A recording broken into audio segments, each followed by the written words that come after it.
how to YouTube live stream on phone. So let's see in this video. Before getting started, make sure to like this video and subscribe our channel for more videos like this. So the first thing you need to do is open up your YouTube and make sure you are logged in with your account. After that, in the lower button you can see the home option, source option, plus icon, subscriptions and library. So in order to go live through mobile, you have to simply click on the plus icon.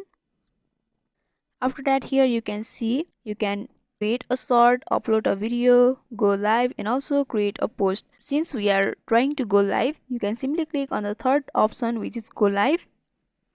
So here you can see in order to go live, it will take 24 hours to activate my account. So after 24 hours, you can return back and stream a live. So in this way, you can YouTube live stream on phone. So I hope this video was helpful. Don't forget to like, comment, share and subscribe our channel for more videos like this. If you need any videos on any topics, don't hesitate to comment down below and let us know. Thank you for watching till the end.